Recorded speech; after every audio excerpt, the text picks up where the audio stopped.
Hi, my name is Ruth from Makeupless Monday, and I'm here today with the lovely Showie. And I asked Showie to come on for this Makeupless Monday moment because last Friday she went live on Facebook with this message about community, and she didn't title it anything. I'm thinking of it more as like what to do when your community breaks down. And so before I completely turn it over to you, I just want to talk a little bit like what does that mean when your community breaks down? What does that look like? Or what can that look like? It can look a lot of different ways. It could be somebody in your community has a breakup and it's the who gets which friends sort of split up. It can look like a miscommunication between you and somebody you're collaborating with on different projects that result in a lot of hurt feelings and a lot of anger and resentment. It can look like somebody within your community suddenly decides that they don't like someone else, or even sometimes a death or a either merger or I don't know what demergering, that's not really a word. You know what I mean? It's just like when there's really big changes. It could be changes in relationships. It could be changes externally caused by other circumstances. But it's kind of when your village just things get really tense, and it really does feel like the ground is shaking underneath you, and you're not sure of anything anymore. And often there's a sense of alienation, a huge lack of surety. And it's scary. It really does create a tension. For me, I feel it right in here, and you can see I'm starting to hunch up just talking about it. So, well, you and I, we were talking before this, and it seems like you and I are kind of in that same situation where we have kind of two separate communities in a way, and we both get to a point right now, or going through a point where our community has just kind of shook us. And what you were talking about on Friday about staying present in the community, I wanted to know if you would talk about that on a personal note, because I need that too. I'd be delighted to. So when things get that really tense, really nervous thing going, and for me it actually triggers a fight or flight response, and I think it does in a lot of people, it's very common in our culture right now to run away. Like I said, fight or flight. And that can be unfriending people, stop showing up to events, sitting in your car having a panic attack, trying to figure out if you can go somewhere. Fear of being vulnerable because you've been hurt. Yes. And sometimes it's I don't want to say it's not an invalid fear, but sometimes in our minds we're making the situation a lot worse than it actually is. In my instance, I actually had a conflict in communication with someone that resulted in us no longer collaborating on several projects we were working on together. And because of how that miscommunication occurred, I was terrified that when I showed back up in the community, the other person and I are both leaders of the community. We've been pushed into that position by our group, and I was terrified that they would be saying things about me and the entire community would hear that I was not good at this, I was not good at the other thing, I didn't do this, and I was a horrible, awful, horrendous person, and nobody would want to talk to me, nobody would want to see me. Mm-hmm. I wouldn't be able to continue helping serve my community in the ways I enjoyed. And I actually do have PTSD, so I was sitting in my car shaking, physically shaking at the thought of going into an event that was within this community of mine. And this community is my home. It's where I'm comfortable. I've been actively involved in it for over 4 years, at this location even. And in some ways PTSD is a blessing, because I was able to, when you live with PTSD, there are times you just end up with huge fear overload for no reason that has anything to do with what's going on now. It's something that reminds you of the past. Right. PTSD, when you're triggered, it doesn't always mean that what sets you off is really actually the problem. many times you have to actually lean into that trigger, and you'll many times find out it really has nothing to do with this up here. It has everything to do with unresolved issues. It does. For me, I can get triggered by the smell of a certain cologne, and I've had that happen in King Soopers checkout line, where some person in line in front of me is wearing the cologne that my attacker and abuser wore during the traumatic incidents, and I started having a panic attack in the King Soopers checkout line because I was terrified I was going to get attacked. Nobody is going to attack me while I'm standing waiting to check out at King Soopers. So because I have this, and I've learned some techniques, when I was feeling all this tension and fear about walking into the building, I started doing my breathing exercises, which is breathe in for 6, hold for 2, breathe out for 6, and continue to repeat. And while I do that, I actually focus on the feel that I'm feeling. So doing the breathing while holding on to the emotion and focusing on the emotion. But when you feel fear, you want to breathe up here. You want to breathe really deep and really shallow. And when you start forcing those deep breaths while you're feeling the fear and kind of embracing it, it goes from the big, giant, scary monster that warning, warning, warning, warning, into a much smaller, like Grover-sized monster that might even be cute and cuddly. I think Grover's cuddly. And so holding it while doing those deeper breaths, which is biologically the opposite of the feeling, it desensitizes the feeling some, and it's not as scary. It took me about 15 minutes of doing this in the parking lot before I was ready to do the next step, which is when you want to run away, when you want to back away from your community, that's how you end up alone. That's how you end up feeling completely ostracized from everyone and everything.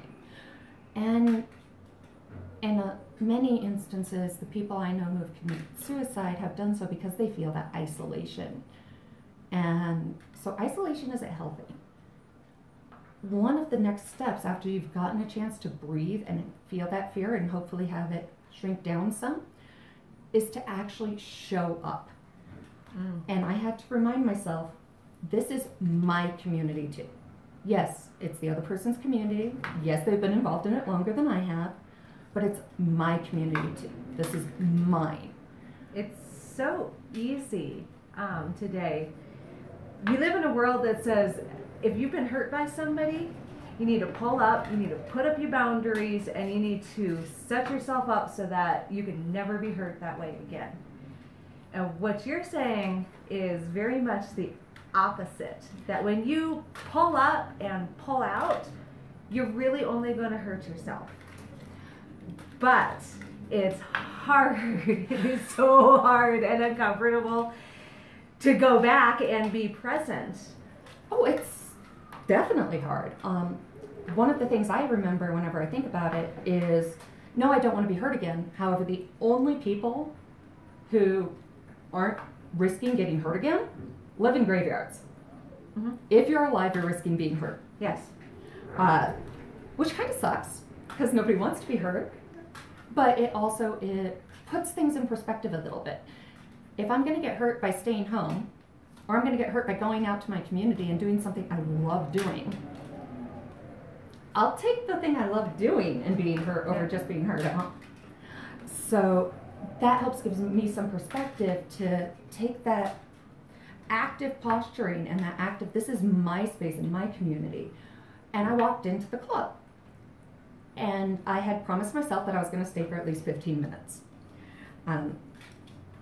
When you are showing up, especially after a conflict of some sort, it's important to challenge yourself to go and do it, because the longer you put it off, the harder it's going to get. I also ride horses, and one of the rules is if you fall off the horse, you have to get back on. And that's because otherwise you'll end up with a fear of horses, and it will be harder and harder and harder to get back on a horse. And I've been dumped a few times and had to get back on the horse, and the full adrenaline shaking because I just got thrown on the ground and it hurt. And you get back on the horse and you ride, even if it's just one loop around a pen, and then you get back off and you're fine. But you have to get back on the horse. And so going back to the community is getting back on the horse. I told myself 15 minutes because that gave me enough time to go in and say hi to people. And if I wasn't feeling comfortable, if I wasn't having that fun, I could leave in 15 minutes, but I had to be there for that long, and that was my boundary. Now, it turned out that the conflict this other individual and I hadn't really gone public. They weren't sharing everything. Or more to the point, they weren't sharing everything to the fear level the story in my head had told me might be happening. Yes. That story in your head, I'm going to rabbit trail on that real quick. Especially when dealing with PTSD, it is very easy to get stuck in the story that's inside of our head of what we think is going to happen as a result of this conflict, as opposed to just getting back out and dealing with what is actually happening. It is. And I'm very good at catastrophizing, building the catastrophe story in my head. I can take forgetting to say thank you to someone and turn it into, they hate me, they've told everybody I'm an ungrateful, miserable person, and the entire world will never want to talk to me again because I forgot to say thank you when somebody handed me my drink. Yes. Newsflash, the world is not going to end because I didn't tell my barista thank you for my Starbucks. But that's what the stories do, and especially when there's a conflict in our community, those stories get really, really big. And the sooner we go back to our communities, the sooner we realize they still like us for what we are. There are some people probably, if the conflict directly involves you, that may need to distance themselves from you some. But that can just be being in the same room with someone and not talking to each other. We can respectfully disagree or respectfully surface interact with people we don't like, or people who have hurt us, or people we have conflict with. And that's something that's forgotten a lot. When we're online, it's very easy to type out nasty, mean things. And if we're tired of dealing with them, we just block them, and we know we're right, and it's all ours, and we're awesome.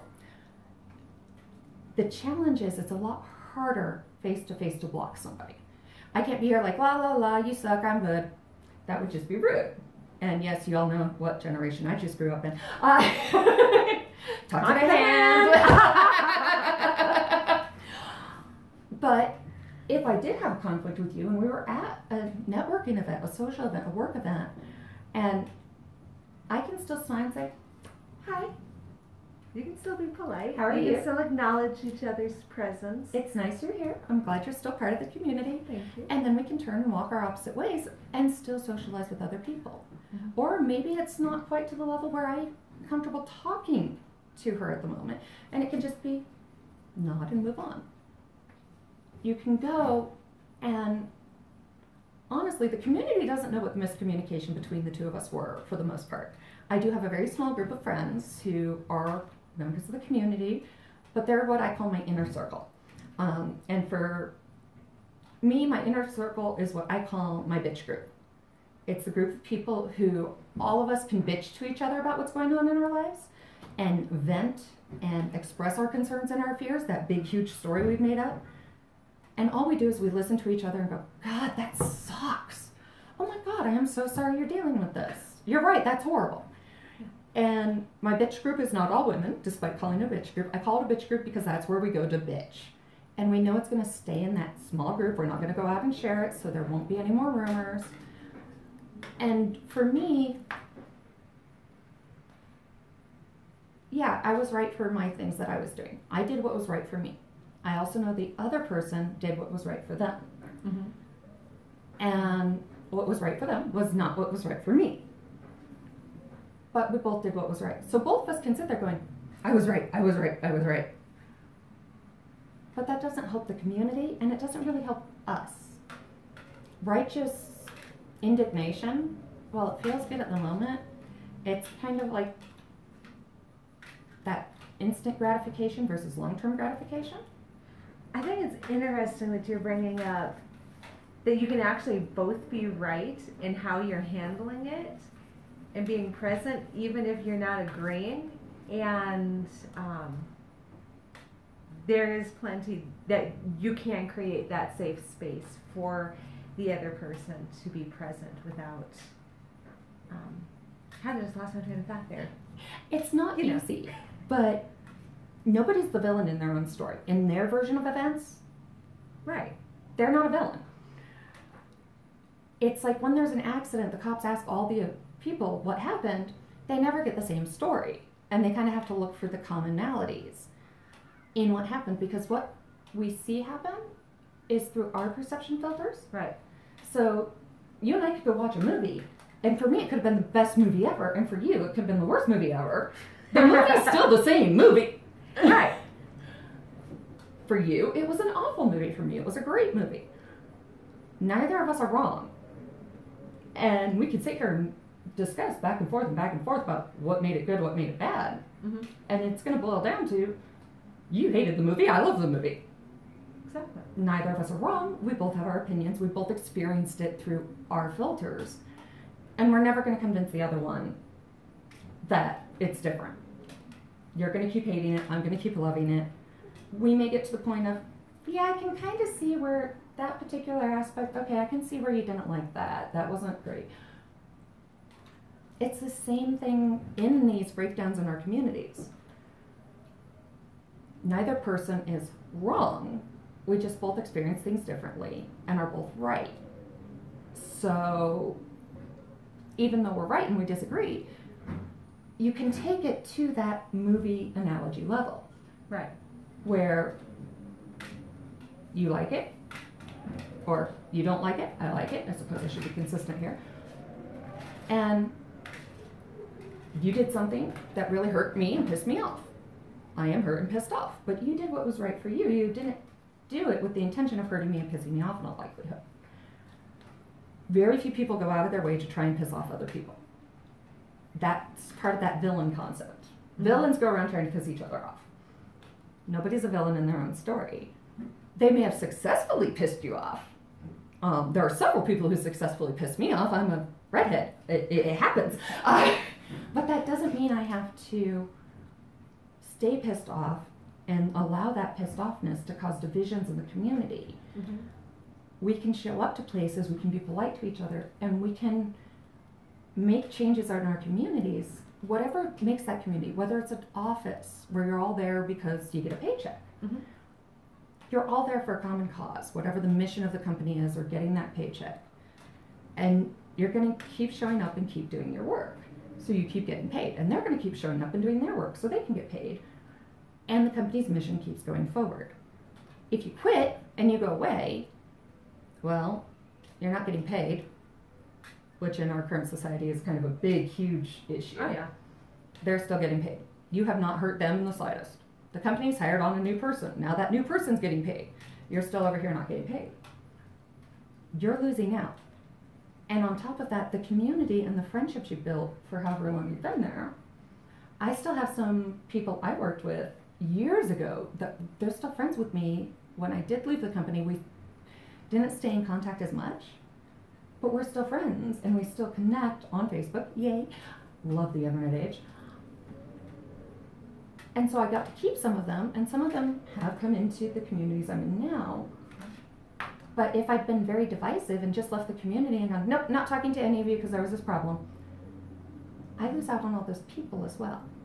So there's the emotional benefit of network and community that you get if you continue to show up after a conflict, that if you just take your ball and walk away, you don't get it. I love how you talked about that on Friday. You'd mentioned how if you really want to see change enacted in your community, then you can't just take your ball and go home and expect the community to change so that you can come back and play. Exactly. Do you remember how you put that? Well, the only two things are certain in life: death and taxes, right? Well, there's a third. The third is change. Things are always changing. If you live in Colorado like us, the weather changes every 5 minutes. When it comes to communities and to groups, things are always going to change. And if you want to see the organization move this direction, if you show up, you can say, hey guys, let's go this way, and encourage it to go this way. If you don't show up, somebody else is going to say, hey guys, let's go that way, and it will go the other way. Mm-hmm. So for me, if I'm really big into seeing that my community and my group provides some form of social service to an organization, another organization, then I have to be there and be that voice saying, hey, I think this organization could really benefit from what we're doing. Can we move towards that? Mm-hmm. If you don't, somebody else is going to take all those wonderful resources of the people in the community and say, hey, let's direct it here. Now, if you're both there, you'll both get your say, and maybe the community kind of does one of these, but it'll get closer to where you wanted it to be than to where it was going without you. If you don't show up, your voice isn't there. Your contributions aren't there. And I've actually used this to create a huge change in community. I work with the LGBT community a lot. And at one point, I showed up all girled out, because I do that, to a gay men club. It wasn't exclusive, but it was comp. And when I went the first time, I actually got, honey, you lost? And I said, no. And I kept, I would keep showing up and helping out. I'd offer to do things like, can I help set up some chairs or help put away the chairs after events? And it got to the point where through just showing up, the organization became much more welcoming to female individuals, and more of us could show up and help out. And it took what was a very exclusive, tight-knit, male-only community and allows us now to network more. So they're even coming to some of my events that are aimed more towards women to show their support and solidarity of us as LGBTQ individuals. Because I did show up, I supported their community, I helped their community, and as I talked with them, they started coming over and helping my community. So we have much more networking between two groups of amazing individuals with some overlapping things that they didn't realize was overlapping until a female-bodied individual showed up and started helping them. So when it comes to making change in the community, if I'd have just sat over here in my community going, that community sucks, they're so exclusive, they're just this, blah, blah, blah. I don't feel accepted, I don't feel safe because it's not what I walked in and they asked if I was lost.